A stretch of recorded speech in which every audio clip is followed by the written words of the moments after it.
गुरुजी शुक्राना, गुरुजी अनंतम शुक्राना हमारे गुरुजी महाराज का। ओम नमः शिवाय, शिवजी सदा सहाय।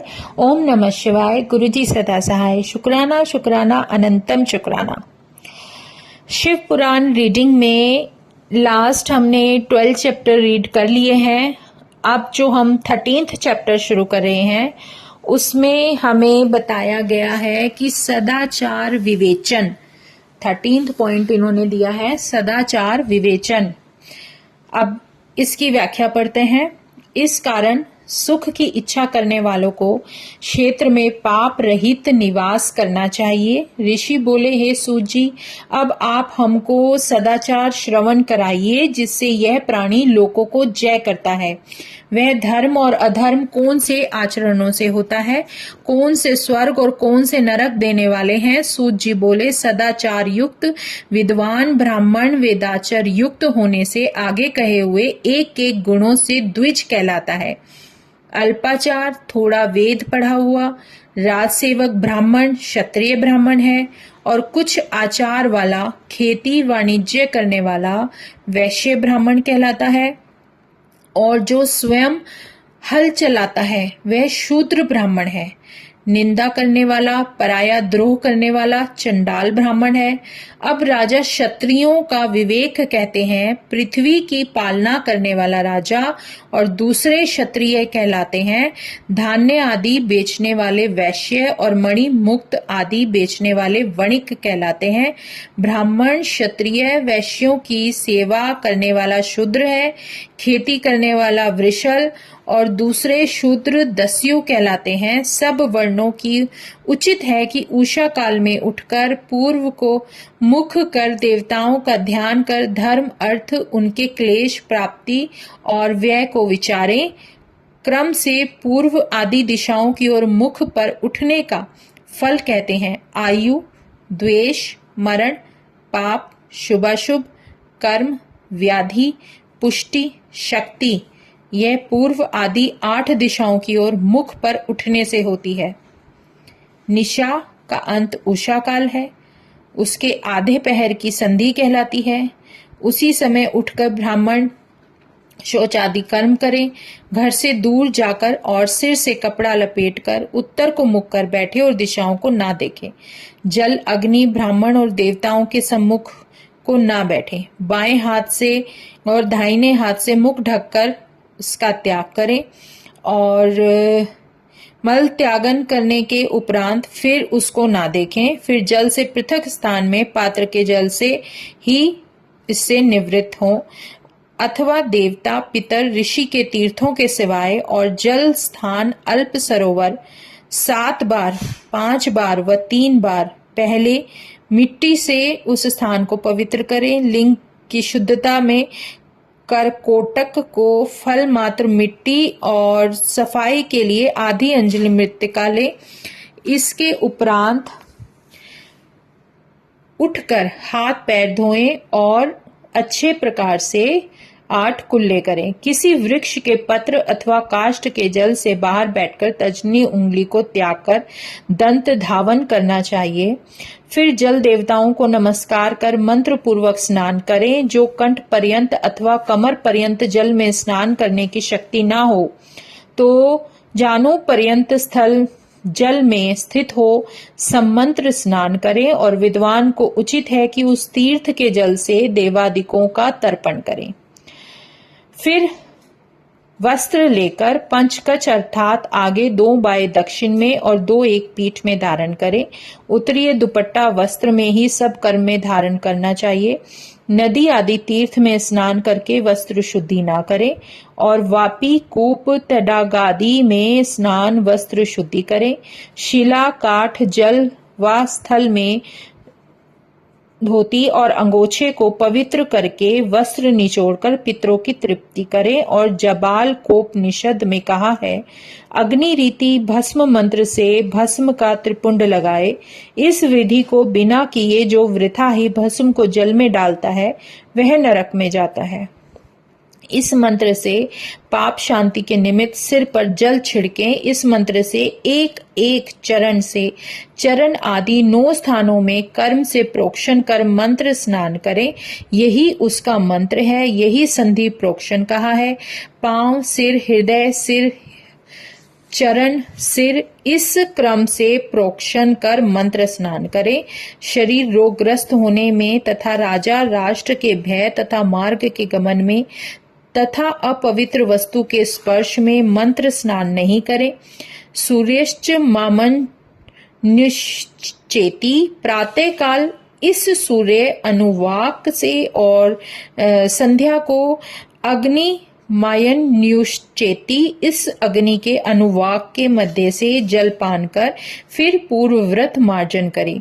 गायत्री मंत्र के जप करने के उपरांत फिर 3 बार ऊपर को जल फेंके। मध्याह्न संध्या की विधि कहते हैं और मंत्र सहित मध्य में सूर्य को अर्घ्य देकर इस प्रकार कर चुकने पर जब संध्या हो तब पश्चिम की ओर मुख करके बैठे। प्रातः और मध्याह्न के जल को देव तीर्थ से उंगलियों से जल देना उचित है। पीछे उंगलियों के छिद्र से दिवाकर को अस्त होते देखें और अपनी प्रदक्षिणा करके शुद्ध आचमन करें।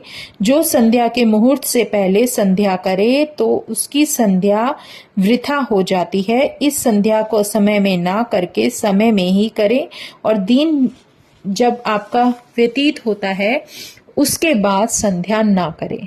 तो उसका यह प्रायश्चित है कि नित्य जप से 100 गायत्री अधिक जपे और 10 दिन बाद बीत जाए तो 1,00,000 गायत्री जप, महीना बीत जाए तो उपनयन करे।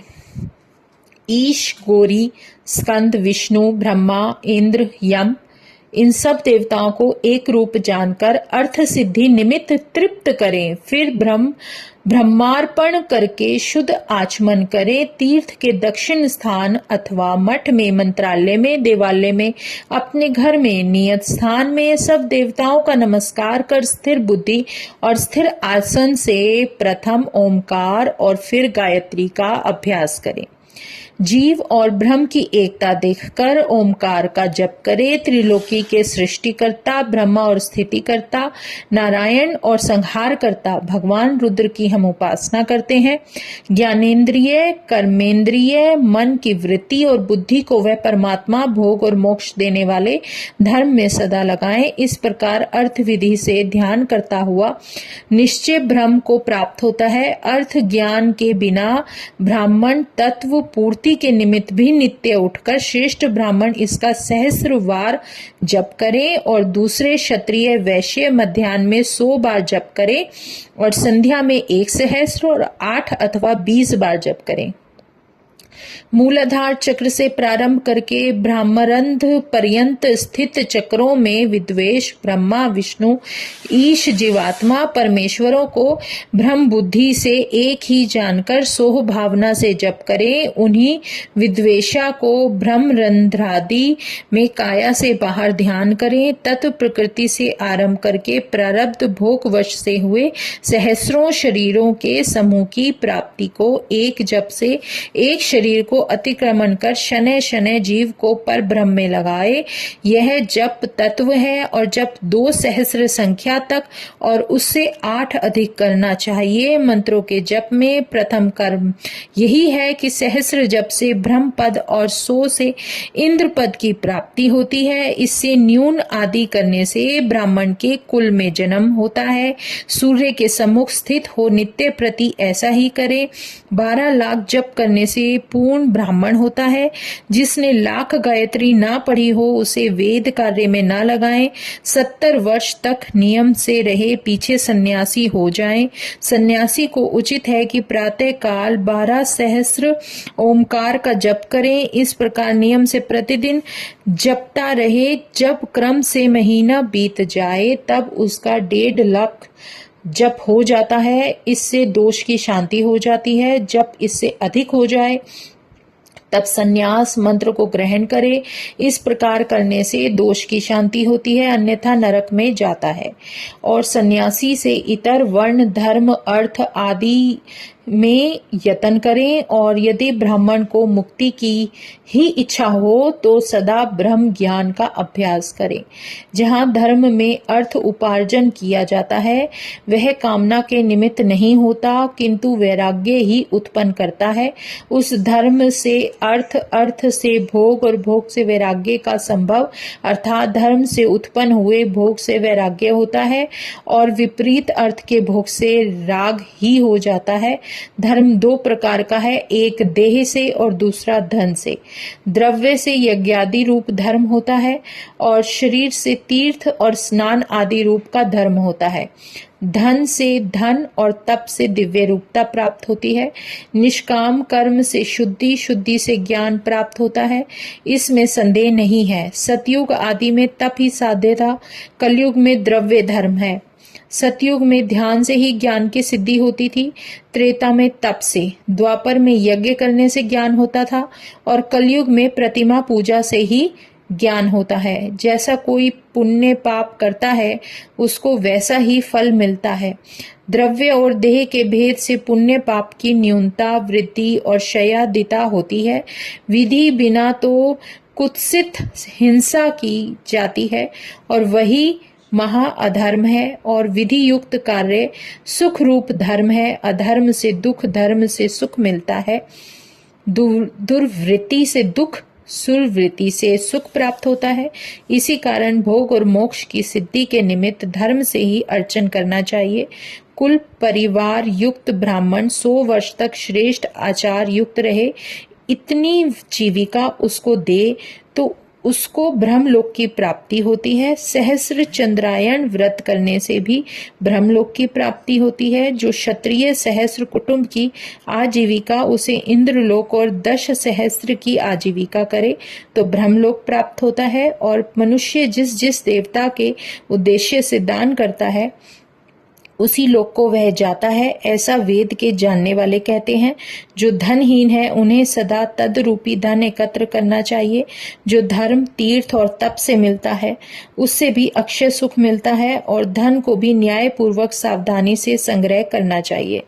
यज्ञ, प्रतिग्रह, दान लेना, यजन शुद्धि से और दीनता रहित, क्लेश रहित, वृत्ति पूर्वक ब्राह्मण धन संग्रह करे।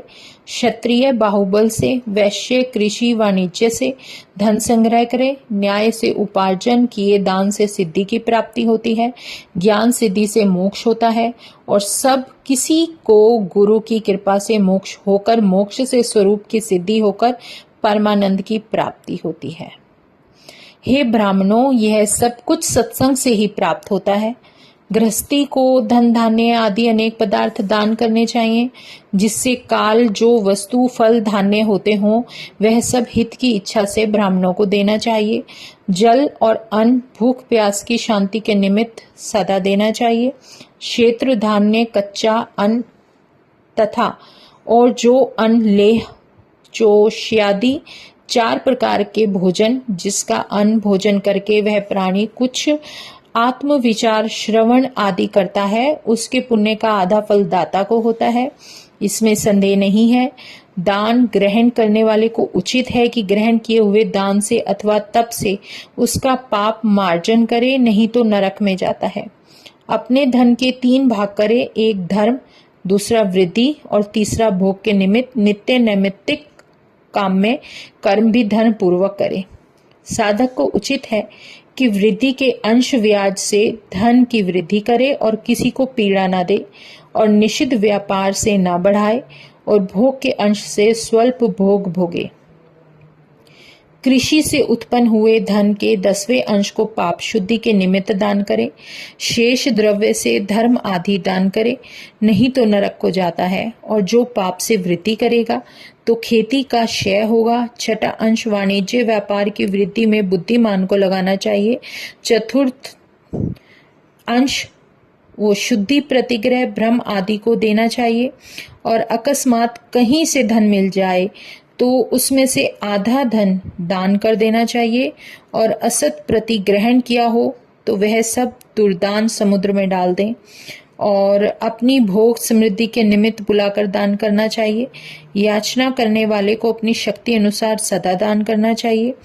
कहकर जो फिर नहीं दे तो वह जन्मांतर में ऋणी होता है। बुद्धिमान को उचित है कि दूसरों को दोष कथन ना करे, विशेष करके सुने और देखे, दोष को भी करे। ऐसी बातें कभी ना कहे, ऐसी वार्ता ना कहे जो सब प्राणियों के हृदय में क्रोध उत्पन्न करे और ऐश्वर्य सिद्धि के निमित्त दोनों संध्याओं में अग्निहोत्र करे, और जो दो समय ना कर सके तो यथाविधि एक ही समय सूर्य अग्नि की उपासना तर्पण करे।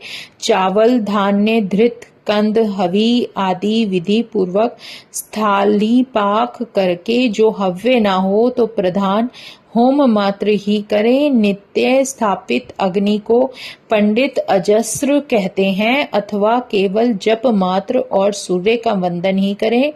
इस प्रकार आत्मा की प्राप्ति की इच्छा करने वाले विधि पूर्वक नित्य अग्नि और गुरु पूजा प्रेम से करने वाले तथा ब्राह्मणों को तृप्त करने वाले सब स्वर्ग में जाते हैं। अब है 14th chapter. 13th chapter complete हो चुका है। 14th चैप्टर में अग्नि और यज्ञ के बारे में डिटेल बताई गई है। 14th चैप्टर में बता रहे हैं कि ऋषि बोलते हैं, हे सूत जी, अग्नि यज्ञ, देवयज्ञ, ब्रह्म यज्ञ, गुरु पूजा, ब्रह्म तृप्ति, यह क्रम से आप हमसे कहिए। सूत जी बोले, जो द्रव्य अग्नि में हवन किया जाता है उसे द्रव्य यज्ञ कहते हैं, और ब्रह्मचर्य आश्रम में स्थित पुरुषों को समिधा आहार पूर्वक अग्निहोत्र करना चाहिए। हे ब्राह्मणों, जहां समिधा अग्नि में हवन की जाती है वहीं ब्रह्मचर्याग्नि है।